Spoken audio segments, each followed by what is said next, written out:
제목은 회개하여 죄사함을 받으라 라는 제목으로 말씀을 나누기를 원합니다. 약속하신 성령님을 우리가 어떻게 받을 수 있는가? 우리 베드로의 말씀을 통해서 우리가 다시 한번 생각하고 성령의 사람이 되었으면 좋겠습니다. 오순절날 성령이 강림하시자 성령님은 제자들의 입을 열어서 하나님의 큰 일을, 히브리어로가 아니라 그 자리에 모여있는 각국 나라의 언어로 하나님은 제자들의 입을 통해서 하나님의 큰 일을 말하게 하셨어요. 이런 사건 앞에 사람들이 뒤숭숭하고 또 사람들이 정말 의아하고 때로는 놀라기도 하고 심지어는 세술에 취했다라고 사람들이 비난하는 그런 일들이 벌어지게 됩니다. 그러자 성령님은 베드로의 마음을 주장하셔서 사람들 앞에 서서 자신들이 이와 같은 일을 하게 된 것은 다른 것이 아니라 이미 800년 전에 예언한 요엘 선지자의 예언에 따라 성령이 임했고 그 결과 우리들이 이런 방언들을 하게 됐다라고 사람들에게 설교를 합니다. 이미 유대인들, 이스라엘 사람들은 말세해 정말 메시아가 오는 그때 성령이 임하신다고 하는 예언들을 많이 했어요. 요엘 선지자뿐만 아니라 구약의 이사야 선지자, 또 에스겔 선지자, 많은 사람들이 성령이 오시리라고 예언했어요. 그 예언에 따라서 우리들이 이렇게 각국 나라 말로 방언으로 하나님의 큰 일을 말한 것이지 다른 것이 아니라고 말합니다. 그러면서 무슨 얘기하냐면 이 성령은 다른 사람이 주신 것이 아니라 너희들이 십자가에 죽였던 그 예수님이, 하나님이 그 예수님을 살리고 보좌 우편에 앉게 하시고 그 보좌 우편에 앉게 하셨던 예수님이 이 성령을 부어주셨다라고 베드로는 설교를 합니다. 그러면서 그 성령님이 이 땅에 오셔서 하시는 일이 뭐냐? 36절에 있는 것처럼 예수님을 우리의 주와 그리스도가 되게 하시는 놀라운 역사를 이루신다라고 설교를 합니다. 이 설교 앞에 백성들의 마음이 흔들리기 시작한 거예요. 그들의 마음에 흔들린 그 내용이 바로 37절, 오늘 우리가 읽었던 37절에 기록되어 있습니다. 같이 한번 읽겠습니다. 그들이 이 말을 듣고 마음에 찔려 베드로와 다른 사도들에게 물어 이르되 형제들아 우리가 어찌할꼬 하거늘. 여러분, 성령이 임하면 어찌할꼬의 역사가 일어납니다. 오순절날 강림하셨던 성령님은 120명의 마가다락방에 있는 제자들에게만 임한 것이 아니라 지금 베드로의 설교를 듣고 있는 수많은 사람들의 마음에도 성령님이 임하셨다는 사실을 오늘 성경 우리들에게 가르쳐주고 있습니다. 이날에 베드로의 설교로 얼마나 많은 사람들이 세례를 받았냐면은 41절에 보면 3,000명이나 되는 사람이 세례를 받았다고 그래요. 얼마나 성령님의 역사가 강력했으면 3,000명이 세례를 받습니까? 여러분, 그 당시에는 예수를 믿으면 유대계에서 파문을 당하던 시대예요. 유대 사회에서 파문을 당한다는 것은 곧 사형선고와 같아요. 사형선고와 같아요. 더구나 이 세례는 하나님과 사람 앞에 공개적으로 받는 것이 세례잖아요. 누가 세례를 받았는지가 공개적으로 다 드러나는 상황이에요. 그런 상황에서도 그들은 어떻게 돼요? 세례를 받는 놀라운 역사가 나타나는 거예요. 그저 속으로만 나 이제부터 예수를 믿어야 되겠다, 입술로만 나 예수를 믿겠다, 그게 아니에요. 그런 파문을 당하는 그런 상황 가운데서 뭘 한 거예요? 세례를 받았다는 거예요. 하나님과 사람 앞에서 세례를 받는 놀라운 일들이 벌어진 거예요. 여러분, 그 세례를 받은 사람들 가운데는 다양한 사람들이 있었을 것입니다. 예수님이 십자가에 죽을 때 십자가에 못 박으라고 동조한 사람들도 있었을 거예요. 그리고 과거에 한때는 예수님을 따라다녔던 제자들도 있었을 것이고, 심지어는 예수님을 통해서 하나님의 은혜를 경험한 사람들도 있었을 거예요. 왜요? 우리 주님이 얼마나 각색 병든 자들을 고쳤습니까? 주님으로부터 많은 말씀을 들었던 사람들도 그 자리에 있었을 거예요. 그런 자들의 마음을 성령님이 어루만지셔서 어찌할꼬라는 그런 탄식 소리가 지금 베드로의 앞에 또 제자들의 귀에 지금 들리고 있는 겁니다. 여러분, 참된 신앙은 어찌할꼬로부터 시작합니다. 우리가 작게나마 하나님을 나의 아버지, 예수님 나의 주님, 나의 구세주라 고백하는 그건 어찌할꼬의 은혜가 없으면 안 됩니다. 성령님은 하나님 말씀 앞에 사람들이 어찌할꼬라고 반응하도록, 어찌할꼬라고 반응하도록 성령님은 역사하고 계십니다. 그렇기 때문에 저와 여러분들이 신앙생활하면서 어찌할꼬의 경험이 없이 신앙생활하는 사람들은 한 사람도 없어요. 미약하나마 마음이 흔들리고 움직이고 성령님이 마음을 정말 어루만져치셨기에 보이지 않는 하나님을 나의 아버지라 고백하는 거고, 보이지 않는 주님을 나의 구세주, 나의 인생의 주님이라고 믿고 그분의 말씀에 따라 사는 거예요. 어찌할꼬가 있기 때문에 사는 거죠. 때로는 신앙생활 정말 은혜 가운데 출발했지만 세상 염려와 재리의 근심과 정말 여러 가지 삶에 찌든 또 고통스러운 일들로 인해서 우리의 마음이 어두워질 수 있어요. 굳어질 수 있어요. 그렇지만 성령님은 때마다 시마다 우리의 마음을 찌르세요. 말씀 앞에 반응하도록 찌르세요. 찌르세요. 때로는 아주 사소한 일에서 하나님의 살아계심을 경험하게 해요. 어떤 사람들은 찬송 소리를 들으면서 또 성가대 찬송을 들으면서 마음에 또 이렇게 어루만짐이 있어서 아멘으로 화답하기도 하고, 또 기도하는 사람들의 그 소리 속에서 사람의 마음에 찔림을 받아서 그 기도대로 살겠다라고 아멘으로 반응하거나, 이 모든 것들 때로는 내 삶에 정말 하나님의 보이지 않는 선한 손길을 깨닫게 함으로 찔림의 역사도 경험해요.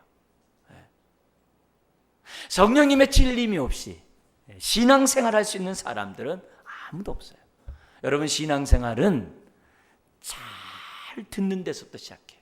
어떤 말씀이요? 하나님의 말씀을 잘 듣는 데서부터 시작하는 것이 신앙생활이에요. 잘 들으면 찔리게 돼 있어요.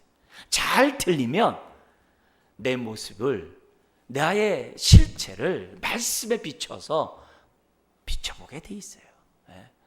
잘 듣는 사람 치고서 찔림의 은혜가 없는 사람은 아무도 없어요.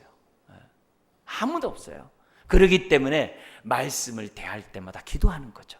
내 눈을 열어 주의 기이한 법을 깨닫게 하여 주옵소서. 말씀을 전하는 저도 역시 마찬가지입니다.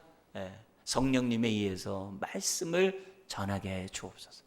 여러분도 말씀을 들을 때 어떤 마음밭으로 말씀을 들어요? 주님, 이 시간에 전해지는 말씀이 오늘 나에게 하시는 말씀으로 듣게 해 주옵소서. 그런 마음을 갖게 하고 그런 마음을 가지고 하나님의 말씀을 잘 듣는 사람은 반드시 그 마음이 움직이게 돼 있어요. 흔들리게 돼 있어요. 찔림의 역사가 일어나게 돼 있어요. 그래서 이제는 나의 옛사람대로 사는 것이 아니라 새 사람을 덧입은 자로서 하나님을 향해 살겠다라고 마음의 결심을 해요. 마음의 결심이에요. 그것이 신앙생활이에요. 찔림의 역사로 시작하고 찔림의 역사 가운데 살아가는 것이 신앙이에요. 그 일을 행하시는 분 누구예요? 성령님이세요. 성령님이 임하는 곳에는 찔림의 역사가 있습니다. 자, 그러면 이들이 찔림의 은혜를 경험했는데 뭐 때문에, 어떤 것 때문에 이들이 이렇게 찔렸을까요? 오늘 이 본문에 우리가 없습니다만 지난주에 봤던 베드로의 설교를 보면 뭐 때문에 그들이 찔림을 받았는지, 무엇에 의해서 성령님이 그들의 마음을 찌르셨는지, 그 말씀이 성경에 나오고 있습니다. 베드로의 설교가 2장 22절부터 36절까지 된다는 것을 우리가 지난주에 살펴봤습니다만, 내용은 이겁니다. 22절을 잠깐 보시면 하나님이 예수 그리스도를 통해서 큰 권능과 기사와 표적을 나타내셨다. 우리가 예수님을 구세주, 메시아, 그리스도라고 고백하는데, 그 그리스도란 뜻이 뭐라고 그랬어요? 하나님의 구원을 이룰 자가 그리스도란 뜻이에요. 다른 말로 하면은 아담이 범죄함으로 인류가 겪고 있는 많은 고통과 슬픔과 결핍과 그 모든 사망과 그 고통을 해결할 자, 그게 그리스도란 뜻이에요. 그래서 하나님이 그리스도이신 예수 그리스도를 우리에게 보내주셨다는 것이 22절이에요. 그리고 그분은 죄와 사망을 종결시키기 위해서 하나님의 뜻 가운데 죽기로 작정된 분이라는 것이 23절이에요. 그런데 죽기로 작정된 이 분이 누구의 손에서 죽었다는 거예요? 법 없는 자, 23절 하반절에 법 없는 자, 자들의 손을 빌려 못 박아 죽였다. 그렇지만 죄 없이 우리의 죄를 대신 죽으신 주님이기 때문에, 죄가 없으신 주님이기 때문에 하나님이 예수님 어떻게 하셨다? 다시 살리셨다는 게 24절이에요. 이런 설교를 쭉 하는 가운데 어떤 말씀이 그들의 마음을 딱 쳤어요. 특별히 제가 23절과 36절을 여러분들에게 읽어드릴 테니까 어떤 말씀이 여러분의 귀에 들리는지 한번 보세요. 성령님이 동일하게 여러분의 마음을 만지시기 바랍니다. 23절과 36절 읽어드리겠습니다. 그가 하나님께서 정하신 뜻과 미리 아신 대로 내어준 바 되었거늘 너희가 법 없는 자들의 손을 빌려 못 박아 죽였으나. 36절 그런즉 이스라엘 온 집은 확실히 알지니 너희가 십자가에 못 박은 이 예수를 하나님이 주와 그리스도가 되게 하셨느니라. 여러분, 뭐가 지금 여러분의 마음을 탁 치고 있습니까? 어떤 말이 여러분의 마음에 지금 새겨지고 있습니까? 도대체 어떤 말이, 이 가운데 어떤 말이 그들의 마음에 찔림의 역사를 이루었냐, 이게 다른 게 아니라 23절에 보면 예수님을 십자가에 못 박아 죽인 자는 로마 군병이에요. 로마 군인이에요. 로마 군인이에요. 채찍을 때린 자도 로마 군인이에요. 아마 많은 이스라엘 사람들이 대부분 예수님을 선지자로 알고 있었기 때문에 예수님이 로마 군병에게 붙잡혀서 채찍 맞고 십자가에 못 박히는 것을 자신의 힘으로 건지지 못한 것 때문에 울분하는 사람들도 있었을 거예요.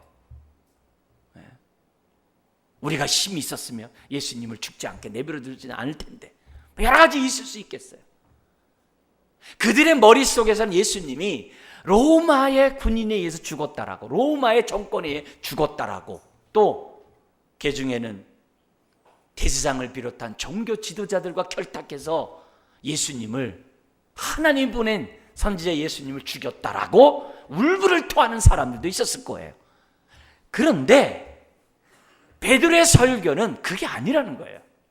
예수님을 십자가에 못 박아 죽인 자가 종교 지도자도 아니고 로마 군인도 아니라는 거예요. 누가 죽였다고 그러는 거예요? 너희가, 이렇게 얘기를 하는 거예요. 너희가. 지금 베드로는 너희가 죽였다라고 그래요. 너희가 법 없는 자들의 손에 빌려 못 박아 죽였으나. 36절 너희가 십자가에 못 박은 이 예수를, 이렇게 얘기하는 거예요. 그 말에 사람들의 마음이 확 들어오는 거예요.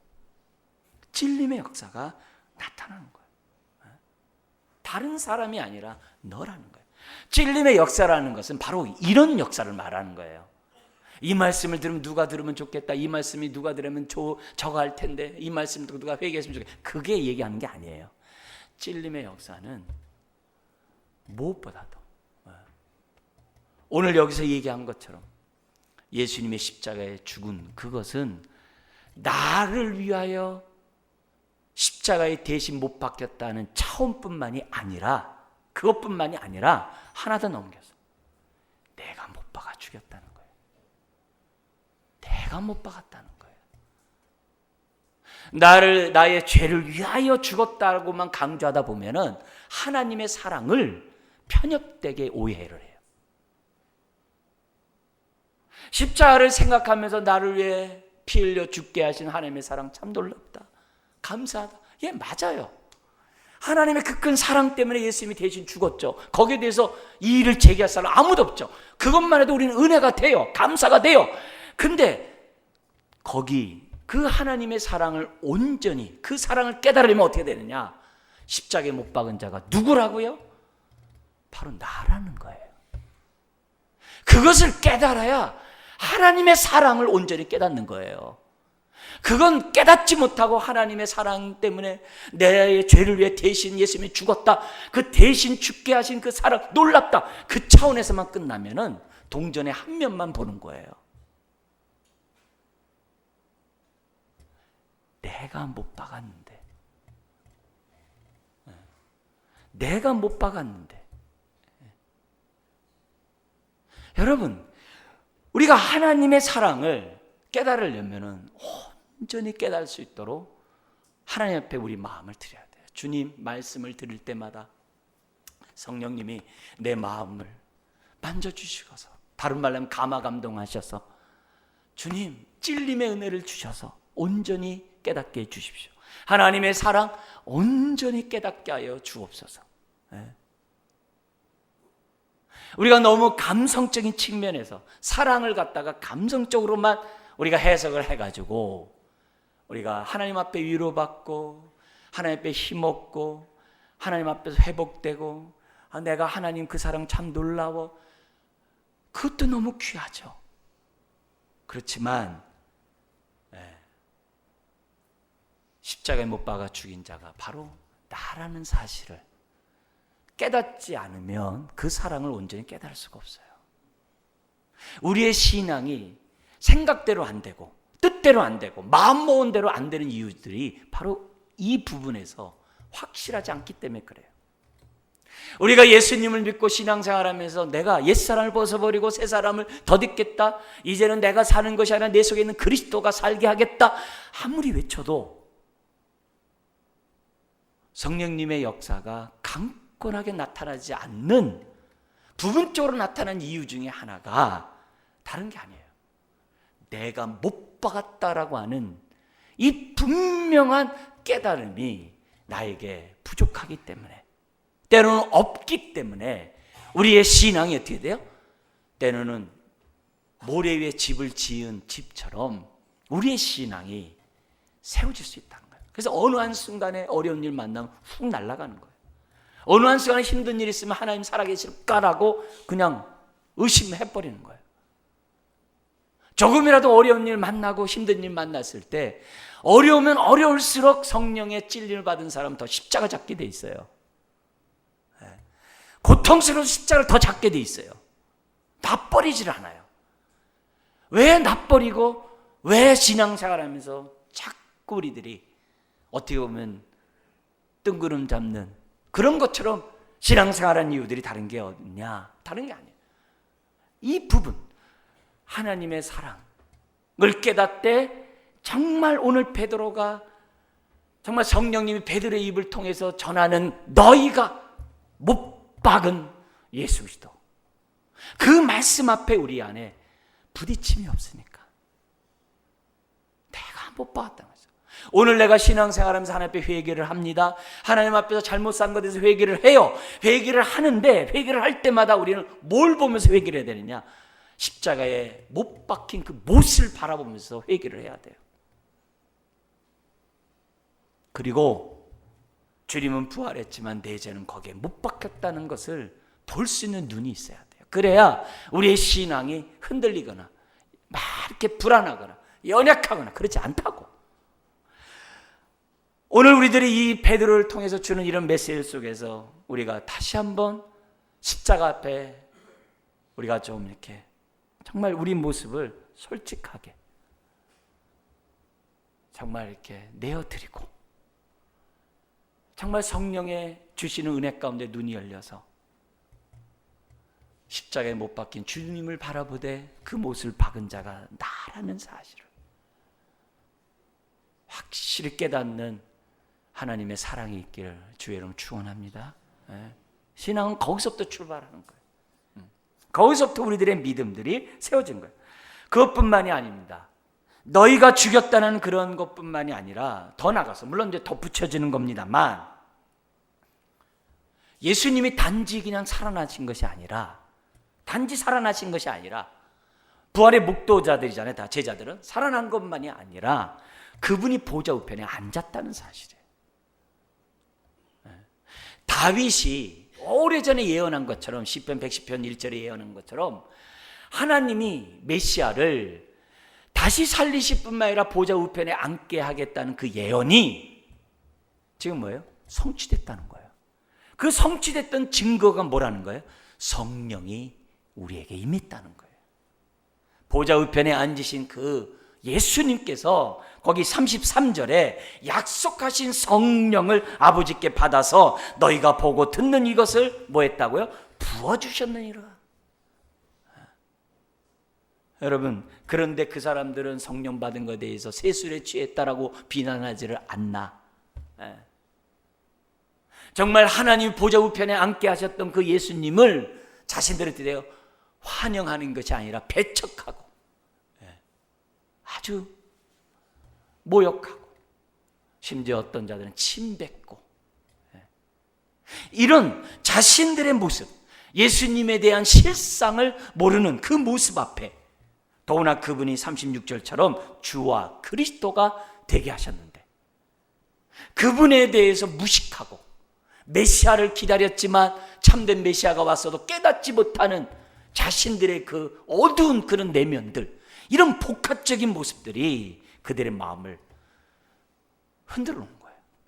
그래서 그들은 하나님 앞에서 지금 어찌할꼬, 형제들아 우리가 어찌할꼬, 하나님이 보내신 메시아가 왔음에도 불구하고 그들은 그렇게 메시아를 기다렸는데도 난 놓고 기억자를 모르는 그 답답한 그 심령들의 모습, 죄악에 물들어서 살아가고 있는, 종교적으로 열심히 있지만 실상이 없는 이런 모습들을 깨닫게 되니 가슴을 치는 거죠. 형제들아 우리가 어찌할꼬. 여러분, 성령이 임하면 이처럼 찔림의 역사가 있어요. 성령이 임하면 이처럼 나의 실상을 봐요. 나의 영적인 상태를 봐요. 나의 옛사람의 죄의 문제만 보는 게 아니라 나의 영적인 상태를 봐요. 여러분, 찔림이 없이 신앙생활하면 위험해요. 무서워요. 왜요? 종교적으로 신앙생활하고 형식적으로 신앙생활해야 되고, 이런 사람이 권력을 잡으면 예수님은 십자가에 못 박은 종교 지도자가 되는 거예요. 이런 게 무서운 거예요. 신앙생활은 찔림의 역사에 정말 연속이라는 사실을 잊어서는 안 돼요. 성령 충만이 뭐예요? 끊임없이 찔림 받는 거예요. 내 탓이다. 나 때문이다. 내가 그랬다. 다른 게 아니에요. 말씀에 순종하는 것 찔림 없이는 안 돼요. 굳은 마음을 제하고 부드러운 마음을 갖지 않으면 절대 순종 못해요. 찔림의 역사가 마음이 부드럽게 되고 순종할 마음이 생기는 거예요. 왜 마음으로는 순종하려고 하는데 왜 안 돼요? 마음이 부드럽지 않기 때문에 그래요. 마음이 부드럽지 않은 것은 하나님의 영인 성령님을 천대했기 때문에 그래요. 무시했기 때문에 그래요. 무관심했기 때문에 그래요. 성령님을 사모하고 성령님에 따라서 살고자 하고 인도를 받고자 하는 그런 정말 겸손한 마음이 있으면 우리는 순종하는 사람으로 살아가게 되어 있어요. 여러분, 하나님 말씀 앞에 성령님은 저와 여러분들이 찔림의 은혜를 경험하도록 두드리십니다. 항상 말씀 앞에 마음을 여시고 정말 말씀 앞에 정말 찔림의 은혜를 받는 저와 여러분 되길 다시 한번 주의 이름 축원합니다. 자, 이렇게 하자 베드로가 그들을 향해서 어찌할 거라고 하는 그런 자들에게 대해서 어떻게 하면은 약속하신 성령을 자신들처럼 선물로 받게 될 것인지를 그들에게 말씀합니다. 그게 38절이에요. 같이 한번 읽겠습니다. 베드로가 이르되 너희가 회개하여 각각 예수 그리스도의 이름으로 세례를 받고 죄 사함을 받으라. 그리하면 성령의 선물을 받으리라. 이건 동시적인 사건입니다만 이해를 돕기 위해서 하나하나씩 좀 얘기해 본다면 첫 번째로 뭐 얘기하면 회개하라 그래요. 여기 회개하라는 이 단어들을 어떤 단어를 썼냐면은 생각을 고쳐먹으라는 단어로 썼어요. 생각을 고쳐먹으라. 이제는 예수님에 대해서 올바로 생각하라는 거죠. 하나님이 예수님을 통해서 구원의 역사를 이루신 것에 대해서 올바로 생각하라는 거죠. 또 성령님에 대한 올바른 생각도 다 포함되는 얘기겠죠. 그뿐만이겠어요? 예수님을 너의 인생의 주님으로 올바로 생각하라는 거죠. 그분이 구세주가 되고 그분이 메시아가 되고 그리스도가 된다면 그분이 너의 인생의 주인으로 생각해야 될 거 아니냐 이게. 그래서 좀 생각을 바꾸라 이게. 그동안 하나님을 믿노라고 하면서 너의 인생의 마음의 주인이 주님이 아니고 네 마음 네 뜻대로 네 열심대로 신앙생활하고 종교생활하고 살아왔다면 생각을 바꾸라 이게. 너의 인생의 주인이 예수님이신 것으로 너의 생각을 바꾸라 이게. 그게 회개예요. 생각을 바꿔야 돼. 그동안에 내가 살았던 세상적인 가치관을 가지고 살아왔다면 이제는 하나님의 나라의 가치관을 가지고 살겠다고 생각을 좀 바꾸라 이게. 옛날엔 내 경험과 지식으로 살았다면 이제는 말씀에 따라 살겠다고 좀 생각을 바꾸라 이게. 그게 회개예요. 근데 생각만 바꾸면 안 돼요. 방향성이 올바라야 돼요. 이제는 하나님을 섬기는 자로, 이제는 하나님의 영광을 나타내는 자로, 이제는 하나님을 향하여 살아가는 그런 사람이 되라. 그게 회개예요. 뉘우침과 회개의 차이가 이런 거예요. 뉘우치는 사람은 방향성을 안 바꿔요. 자신이 그동안 살아왔던 그 가치관을 안 바꿔요. 뉘우치는 사람은. 그러나 회개는 바꿔요. 하나님의 뜻대로 살겠다고 바꿔요. 내가 살던 이 방향성을 갖다가 하나님을 향하여 하나님의 영광을 위하여 살겠다라고 그 인생의 방향성이 바뀌어요. 그게 회개예요. 그게 회개예요. 우리가 윤리적으로 도덕적으로 잘못된 거 회개하는 것도 물론 회개죠. 그러나 본질적으로 내 인생의 주인이 누군지를 정확하게 내가 어떻게 돼요? 인정해야 돼요. 나가 아니라 예수님이 돼야 돼요. 그리고 내가 누구를 위하여 누구를 향하여 사는지 방향성이 정확해야 돼요. 아브라함 조카 롯은 육신의 눈이 보이는 대로 그 인생을 설계하며 계획하며 나아갔어요. 그래서 양과 짐승을 잘 키우기 위해서 물이 풍부하고 초목이 풍성한 그곳을 보고 갔다가 소돔과 고모라 성과 함께 멸망해라. 물론 그는 구원을 받고 건짐을 받았지만 그의 가족은 참 비참했다고. 그러나 아브라함은 눈에 보이는 대로 사는 것이 아니라 하나님이 나와 함께 하시는 믿음을 가지고 하나님의 인도대로 살겠다라고 아브라함은 결정을 해요. 오늘 우리가 성령의 찔림을 받은 사람들과 그렇지 않은 사람들의 차이점이 바로 이런 거라는 거죠. 생각부터 바뀌어야 돼. 그동안에 내가 갖고 있었던 삶의 생각으로 살지 말고 하나님이 주시는 말씀에 따른 생각에 따라 살겠다라고 마음을 결정해요. 그게 회개예요. 그리고 두 번째 뭐라고 그러냐면은 예수의 이름으로 세례를 받아야 죄사함을 받는데 이 세례를 받는 것은 각 사람이 받아야 될 것이라고 두 번째 얘기를 합니다. 그래서 38절에 너희가 회개하여 각 각각 예수 그리스도의 이름으로 세례를 받고 죄사함을 받으라. 여러분, 세례는 아까 말씀드린 것처럼 하나님과 사람 앞에 예수님을 믿겠다라고, 예수님의 제자가 되겠다고, 예수님의 부활의 증인이 되겠다라고 서약하는 것이, 결단하는 것이 세례예요. 입으로 마음으로만 믿는 그런 것이 아니에요. 하나님과 사람 앞에 자기가 누구인지를 분명히 나타내는 행위가 세례입니다. 그러면서 그 세례의 내용은 다른 게 아니죠. 마음의 할례죠. 세례는 마음의 할례죠. 굳은 마음, 옛 마음을 잘라버리고 이제는 부드러운 마음, 새 마음, 하나님을 정말 경외하고 하나님을 위하여 살아가는 그런 부드러운 마음으로 살겠다고 하는 것이 세례죠. 그래서 우리는 그걸 갖다가 마음의 할례라기도 하고 그리스도의 할례라고도 얘기하고, 심지어는 다른 말로 이렇게 얘기하죠. 주님과 함께 죽을 때 나의 옛사람도 죽고, 주님과 함께 부활할 때 내가 새 사람을 덧입어 하나님을 위하여 살겠다. 그게 세례죠. 그게 세례죠. 그래서 각각 예수의 이름으로 세례를 받으라는 얘기는 분명하라는 거예요. 신앙생활하는 거 분명하라는 거예요. 그래야 뭐가 있다는 거예요? 죄사함이 있다는 거예요. 근데 이 죄사함 받는 이것을 40절에는 이렇게 표현을 해요. 뭐라고 표현하냐면, 너희가 이 패역한 세대에서 뭘 받으라고 그래요? 구원을 받으리라. 패역하다는 뜻이 뭐예요? 마땅히 해야 할 도리에서 어긋나는 것이 패역한이에요. 지금 이 세상은 마땅히 하나님께 영광 돌려야 될 그 영광을 하나님께 영광 돌리지 아니하고 사탄에게, 그리고 자신에게 영광을 돌리는 패역한 세대예요. 하나님의 의가 이 세상을 지배하는 게 아니라 불의가 지배하는 세상이에요.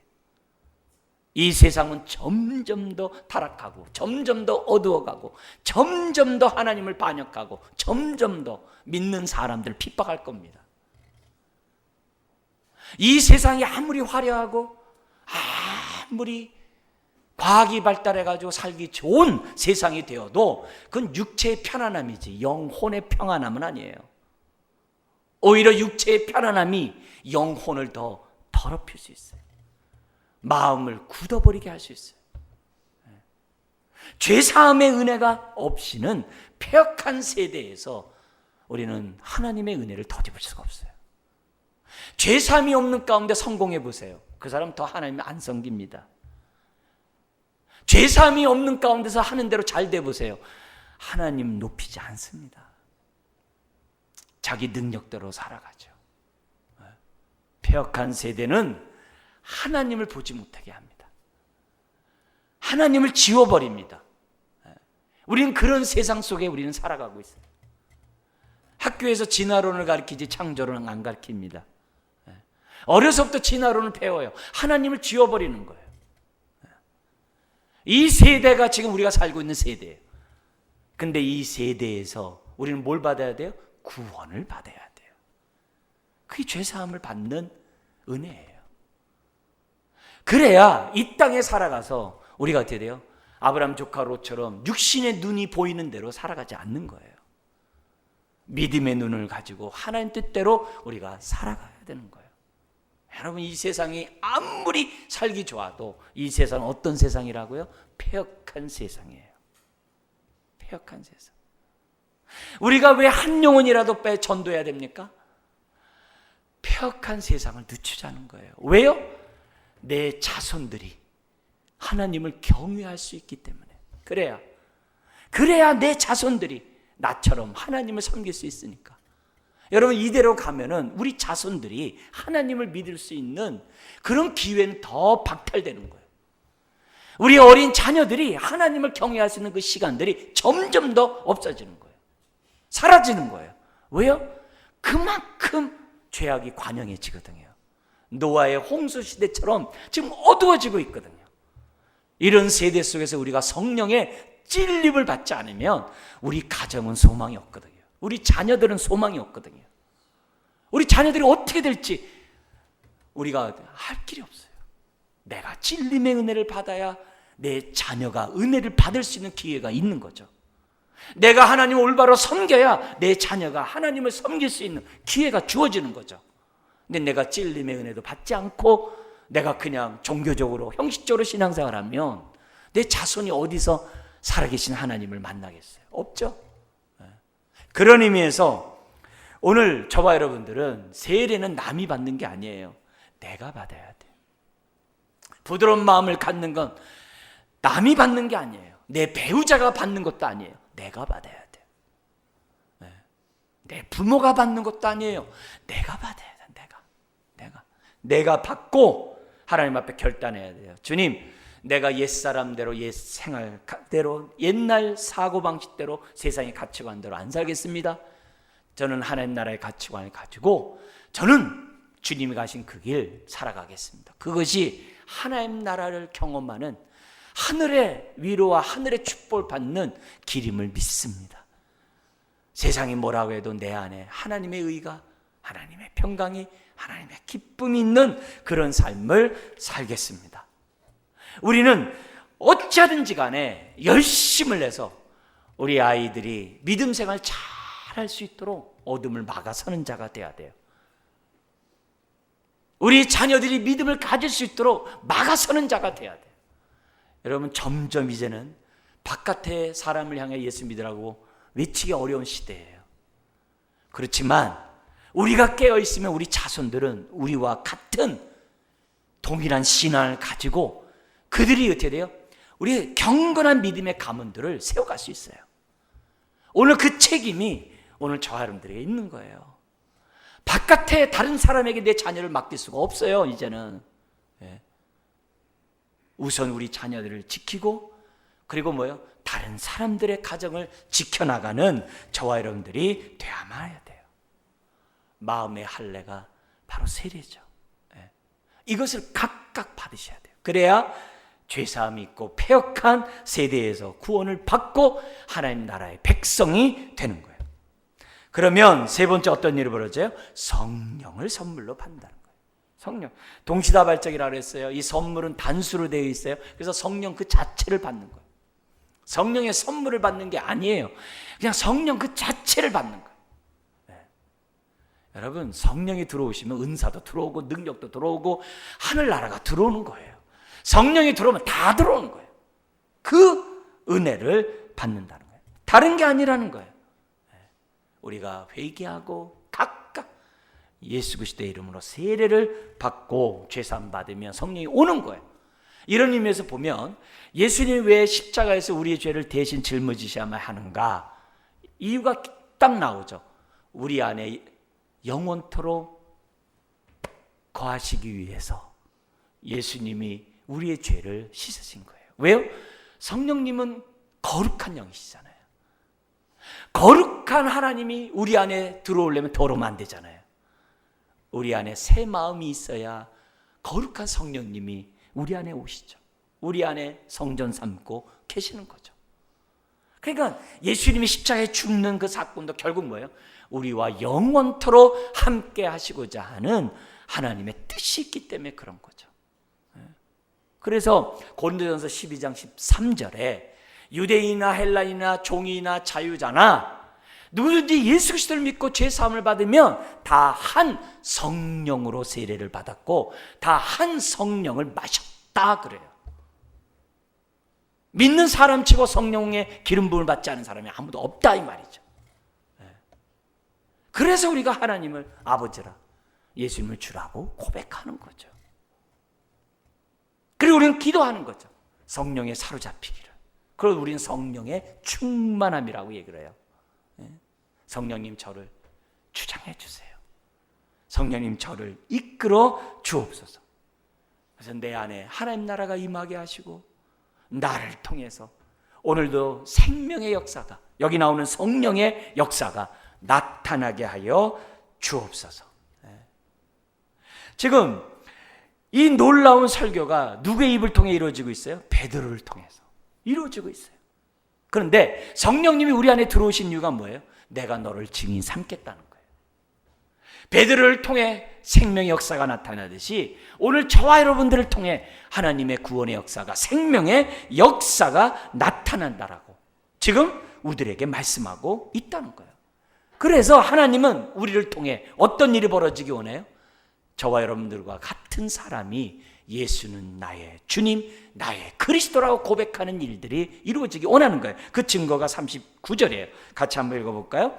이 약속은 너희와 너희 자녀와 모든 먼 데 사람 곧 주 우리 하나님이 얼마든지 부르시는 자들에게 하신 것이라 하고, 너와 너의 자녀만이 아니에요. 모든 먼 데 사람들까지, 먼 데 있는 사람들까지, 먼 데 있는 사람, 땅 끝까지 하나님이 부르시는 자들을 위하여 저와 여러분들이 어떻게 돼요?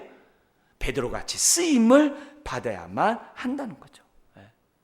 성령이 임하여 부활의 증인이 된 거 아니겠어요? 그 사명을 감당하도록 오늘 각 사람에게 성령님이 계시는 사건이라는 것을 우리에게 보여줘요. 우리 한번 따라서 해볼까요? 성령님은 이 세상을 하나님의 영광을 아는 지식으로 충만하게 하시기 위하여 오셨습니다. 그래서 성령님은 땅끝까지 이르러 정말 주님의 이름을 부르는 그날이 올 때까지 성령님은 지금 강력하게 역사하고 있어요. 여러분, 문을 열면 바람이 들어오듯이 지금은 회개하고 정말 예수님을 정말 믿겠다라고 하면서 마음을 열면 성령님은 기다리셨기 때문에 강력하게 부르닥치게 되어 있어요. 들어오고 끝나는 게 아니라 우리 안에서 충만하게 역사하시는 분이 성령님이세요. 옛사람으로 돌아가고 자꾸 내 마음 내 뜻대로 살려고 하지 말고 내 안에 계신 성령님께 좀 민감하고 성령님께 내 삶을 자꾸 드리고자 하면 우리는 어떻게 돼요? 나를 통해 생명의 역사가 나타나는 거예요. 자, 할렐루야. 이런 일이 벌어지자 사람들이 어떻게 반응했다고요? 41절에 그날에 세례를 받는 사람이 몇 명이나 됐다고요? 3천이나. 여러분, 여기서 주목해야 될 단어가 있어요. 여러분, 그날에 예수 그리스도를 믿는 사람이 3천이 되었더라 그러지 않고 그날에 세례를 받는 사람이 3천이 되었다고 그래요. 여기서 세례라는 것은 우리가 꼭 이 시간에 꼭 물세례를 받은 사람, 나 아직 나 물세례 안 받았는데, 나 근데 예수 믿는데, 그런 얘기하는 게 아니라 여기서 세례는 정말 진심으로 예수님을 나의 주, 나의 그리스도라고 고백한 그런 사람이에요. 성령의 세례를 받은 사람이겠죠. 물론 여기서는 뭐냐면 물세례를 받은 사람들이에요. 그러니까 그날 다른 사람도 아니라 그런 세례를 받은 사람이 3천이 됐다는 거예요. 오늘 우리가 이 말씀을 보면서 하나님의 셈법을 좀 주목해서 봐야 돼요. 예배를 드린다고 해서 하나님이 다 기뻐하는 게 아니에요. 세례를 받은 자가 드리는 예배를 기뻐하신다는 사실을 잊어서는 안 돼요. 성령의 찔림을 받고 예배 드리는 그 예배를 기뻐한다는 사실을 잊어서는 안 돼요. 그래서 오늘 내가 예배 드리는 저와 여러분들이 성령으로 예배를 드리고 있는가, 드리고 있지 않는가를 보시고, 내가 그냥 경험으로 습관으로 예배 드린다면 기도하셔야 돼요. 내 마음에 찾아오셔서 주님이 나의 주님이 되게 하시고 정말 내 삶에 오셔서 내가 영으로 살아가는 인생 되게 해달라고 기도하셔야 돼요. 예배를 드릴 때 내 육으로 예배 드리는 것이 아니라 주여 잘 알지 못하지만 성령으로 예배 드리기 원합니다. 하나님 나를 도와주시고 내 영혼을 어루만져 주옵소서. 여러분, 하나님 앞에 우리가 영광 돌리는 그 예배는 산자의 예배지 죽은 자의 예배가 드려서는 안 돼요. 성령님이 오늘도 우리의 마음을 주장하셔서 허물과 죄로 죽었던 사람들을 지금도 살리셔서 하나님 앞에 진정한 예배를 드리도록 역사하십니다. 사랑하는 성도 여러분, 신앙은 찔림에서부터 출발합니다. 그리고 성령의 충만한 역시 찔림의 연속입니다. 여러분의 마음이 부드러운 마음을 가질 뿐만 아니라 가질 수 있도록 유지하셔야 돼요. 유지하셔야 돼요. 우리의 마음이 딱딱해지지 않도록, 굳어지지 않도록 깨어서 기도해야 돼요. 은혜를 구해야 돼요. 그러면서 어떻게 돼요? 받은 대로 깨달은 대로 자꾸 순종하세요. 순종할수록 마음은 부드러워지고요. 순종할수록 마음은 깨끗해지고요. 순종할수록 마음은 점점 더 성령의 사람이 됩니다. 그러면 내 안에 하나님 나라가 더욱더 온전히 이루어지죠. 이 힘든 세상에 하나님의 의가, 하나님의 희락이, 하나님의 평강이 나를 지배하네요. 이 힘든 이 세상, 주님이 가신 그 길을 나도 따라갈 수 있는 담대함이 생깁니다. 이것이 성령님이 우리 안에 오신 증거예요. 뿐만 아니라 우리의 입술을 열어 예수는 주여, 예수는 그리스도라고 전하는 저와 여러분들이 된다는 거예요. 우리 안에 계시는 성령님을 박대하지 마시고, 무시하지 마시고, 무관심하지 마시고, 성령님께 여러분의 모든 삶을 맡기시기를 주의 이름으로 축원합니다. 기도하겠습니다. 하나님 아버지,